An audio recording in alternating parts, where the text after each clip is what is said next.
Minnesota State Innovation Model Practice Facilitation Communication Plan.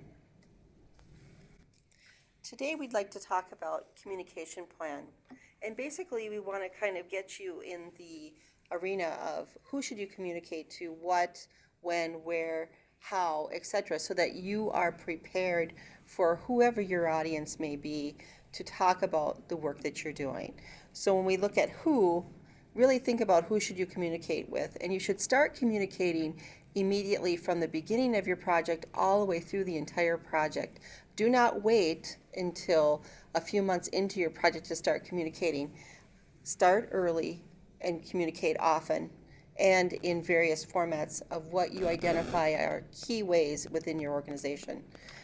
And I don't think we can emphasize that enough. You can't over-communicate your projects. I think oftentimes what happens is the assumption gets made that you've already told them something. You've told your audience something, and so you don't need to tell them again. And then what happens is that happens to hinder your project because that assumption got made, and in fact, the person didn't understand what you had been trying to communicate with them. So to wrap up who in the communication piece of this section is communicate often and frequently, and there's no such thing as over communication. We move into what information should be communicated. You should have consistent messaging that has the same message across from your senior leadership team all the way down, should have the same message, but the pieces of that message will differ by your audience. You will know what to select or ask and then be able to hone your message. When should you communicate this work? As we said, you start at the beginning and you communicate through the entire project. Where do you get information to share? During projects of this type, you will have your SMART aim or your focus area and specific measures that you're going to be crawling out. You will have a process map.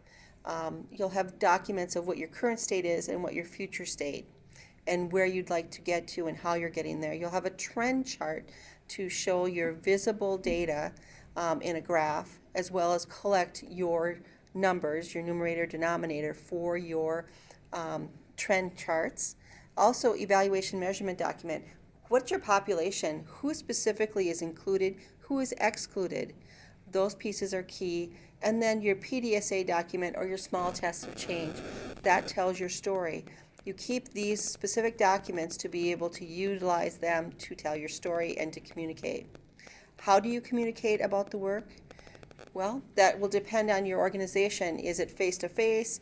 Is it email? Is it verbally at different meetings? And that will also then, you're going to be setting up your frequency of how often will you be able to meet with people, share your information, post throughout the system, or other methods that you have identified.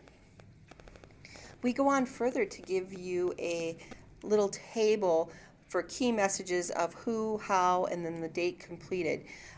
Take a look at this because this will go back and grab the key pieces of the work, such as the SMART aim and goal, timeline for the project or the time frame, who's participating, elements of your future process map, etc., so that you go all the way through, and these are your talking points.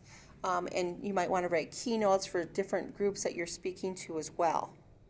And this is just to kind of help you frame your communication plan and to gather the information that you will need. The other piece that we're going to also introduce to you today is a QA-PI document.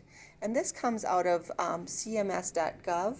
So it's available to everyone. This is a communication plan worksheet, and what you will notice is that it's got some key pieces, step 1, step 2, and it goes on to the next page, which I think is a highly useful page, which kind of helps you identify communication channels, and it calls out various pieces. So take a look at that specifically, and then if we go to the next page, what you'll notice is some key areas that call out purpose, values, concerns, messenger, evaluation. So these are all key pieces. So this tool you will also find potentially very helpful within your organization, and we wanted to call both of them out for you today.